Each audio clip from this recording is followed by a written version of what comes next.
अस्सलाम वालेकुम। जैसे कि आप जानते हैं वी का ये सेमेस्टर बड़ा ही सेंसिटिव गुजर रहा है। इसमें कुछ चीज़ें जो चेंजिंग हुई हैं जिनका स्टूडेंट्स को बहुत ज़्यादा मुश्किल का सामना करना पड़ रहा है।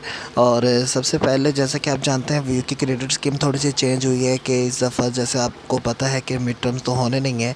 मिड टर्म के अल्टरनेट जो आपके LMS पे एक्टिविटीज़ दी जाएंगी वो किस तरह की होंगी और उनका आपके फ़ाइनल पे क्या इफ़ेक्ट पड़ेगा। अब बहुत से स्टूडेंट्स इस चीज़ के बारे में बहुत ज़्यादा परेशान है कि उसको किस तरह से बनाया जा सकता है, गेन किया जा सकता है ताकि आप ईज़िली पास हो जाएं। क्योंकि कुछ स्टूडेंट्स के माइंड में ये भी चीज़ है कि ये जो सेमेस्टर है इसको तो पास करना ही बड़ा मुश्किल हो जाएगा, क्योंकि फ़ाइनल इतना ज़्यादा सिलेबस होगा और फिर क्विज़ में मार्क्स वैसे ही बहुत कम आते हैं। मुख्तलिफ़ तरह के ख़्यालात ज़हन में आते हैं, आपके भी आ रहे होंगे। और इसी जो टेंशन है इसको हम दूर करने के लिए यहाँ पे मैं एक वीडियो बना रहा हूँ। उस वीडियो को आपने देखना है। अब यहाँ पे देखें, मैंने स्क्रीन शेयर जो की हुई है एक स्टूडेंट का LMS मेरे सामने ओपन है, जिसमें कि मैं ह्यूमन रिसोर्स का सब्जेक्ट मैं ओपन करूँगा। अब कोर्स वेबसाइट पे आपने क्लिक करना है, डाउनलोड के बिल्कुल साथ ग्रेडेड स्कीम में आप देखेंगे कि इसने दिया हुआ है असाइनमेंट का आपका 6% आपका फ़ाइनल में ऐड होगा, ग्रेडेड स्कीम का 3% जाएगा, क्विज़ का 26% जाएगा, फ़ाइनल का 65% जाएगा। ये जैसा कि आप पहले भी जानते हैं वीडियो में पासिंग रूल 20% का, तो ये थोड़ा सा चेंज हुआ है। और यहाँ पे एक चीज़ आपको बताना मुनासिब समझ रहा हूँ कि जितने फील्ड्स जैसे मार्केटिंग वालों की ग्रेडेड स्कीम अलग है, फाइनेंस वालों की ग्रेडेड स्कीम अलग है, CS वालों की ग्रेडेड स्कीम अलग है, और HR वालों की तो आपके सामने मैंने ओपन कर दी है। तो ये जो ग्रेडेड स्कीम है, ये जो आपके यहाँ पे लिखी हुई है, इनका बेसिकली मकसद क्या है, इनका मायने क्या है कि अगर यहाँ लिखा हुआ फाइनल परसेंट 65% आपका इंक्लूड होगा, तो इसका मतलब है कि अगर आपने 100 नंबर हासिल किए, 100 में से 65 आपके फ़ाइनल में जाते हैं।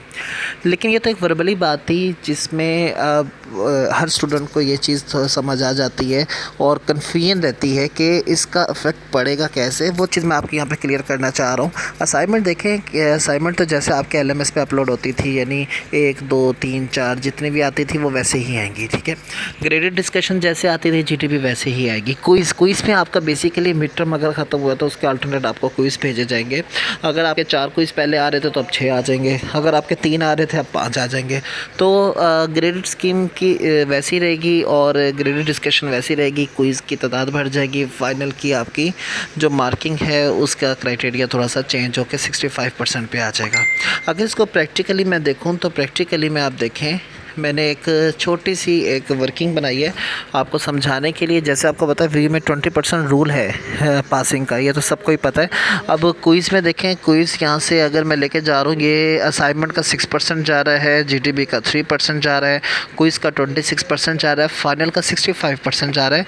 तो इसी चीज़ को मैंने यहाँ पे इनकी परसेंटेज से ऐड कर दिया, यानी क्विज़ का 26% आपके फाइनल में जाएगा, असाइनमेंट का इतना परसेंट जाएगा, GTP का इतना परसेंट जाएगा, फाइनल का इतना परसेंट जाएगा। अब ये सारी जो वर्किंग कर रहा हूँ इसका बेसिकली पर्पस क्या है, आपने अभी इस टाइम तक आपके माइंड में कन्फ्यूजन ये है कि आप किस तरह से पास करेंगे। ये तो सेमेस्टर पास करना ही बड़ा मुश्किल हो जाएगा, फाइनल में आपको बहुत ज़्यादा मेहनत करनी पड़ेगी। तो इस तरह के बहुत सारे सवाल जो आपके जहन में आ रहे हैं, लेकिन मैं उन सवालात का सिर्फ एक मुख्तसर सा जवाब ये दूँगा कि आप इस सेमेस्टर को दूसरे सेमेस्टर की निस्बत ज़्यादा ईज़िली पास कर सकते हैं। कैसे? अब यहाँ पे देखें, क्विज़ है आपके सामने, मिसाल देता हूँ, आपके अगर 6 क्विज़ भी आते हैं, उन 6 क्विज़ में, ठीक है, आप 25 मार्क्स तो गेन कर ही सकते हैं इजीली। तो यहाँ पे क्विज़ में एक मैं आपको बताता जाऊँ, जैसे आपको कॉपी पेस्ट का तो पता ही है, क्योंकि होम बेस अब जब क्विज़ हो रहे हैं, आप वैसे भी 10 में से 8, 10 में से 7, 6, 10 में से 9 और 10/10 नंबर भी ले सकते हैं ईज़िली। तो अगर आप अटेंटिव होकर हैंड आउट से सर्च करके टाइम मैनेजमेंट के साथ अपने क्विज़ अटैम्प्ट करते हैं, तो बिल्कुल इसी तरह से आपने ख्याल रखना है कि जैसे आपका ये मिड टर्म एक्टिविटीज़ होंगी तो इसमें भी आपने सेम ऐसे ही क्विज़ को सर्च सूच कर आके कोशिश करनी है ज़्यादा से ज़्यादा नंबर हासिल करें। लेकिन 25 तो मैंने आपको एवरेज इसलिए इस तरह बताई कि हर क्विज़ में अगर आप 30% मार्क्स भी लेते हैं, अगर 10 नंबर का क्विज़ आ रहा है तो 10 में से आप 4 नंबर भी लेते हैं तो फिर भी आप 25 मार्क्स लेते हैं।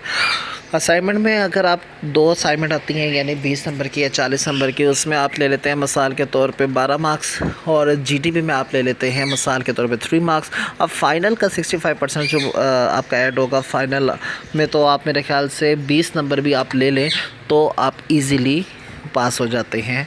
ये देखें, ठीक है, यानी अगर आपने 25 मार्क्स आपने क्विज़ में लिया है, 26% जब इसका निकालते हैं तो वो बनता है 6.5। इन सब को जब मैं टोटल करता हूँ तो मेरे बनते हैं 20.31 और वीओ के रूल के मुताबिक 20% वाला पास होता है। तो इस सिनेरियो में आप पास हैं। हाँ, अगर आपके फ़ाइनल में मार्क्स आ जाते हैं 15, ठीक है, फिर आपके जो एग्रीगेट बनता है वो 17.6 बनता है, जो आप यानी इस क्राइटेरिया को नहीं पहुंचते कि आप वी में पास हो, फिर आपका एफ ग्रेड आ जाएगा। तो ये मैंने एक छोटी सी वर्किंग बनाई है जिसमें आप किसी भी सब्जेक्ट की क्रेडिट स्कीम में जाएंगे। यहाँ पे जैसे अब मैं आपको बताता हूँ, मैंने ये HRM 626 की कोर्स वेबसाइट पे गया, इसकी क्रेडिट स्कीम में गया, इसकी भी सेम है, ठीक है। आप अपने क्रेडिट स्कीम में जाके देखेंगे, यहाँ पे जो चीज़ लिखी है आप इस एक्सेल शीट के यहाँ पे ऐड कर दें, ठीक है। यहाँ पे आप मार्क्स लिखेंगे, आपको पता लग जाएगा कि आपको किस में कितना मार्क्स लेना है। आप अपना टारगेट बना के स्टडी करें, इंशाल्लाह आपको मज़ा आएगा।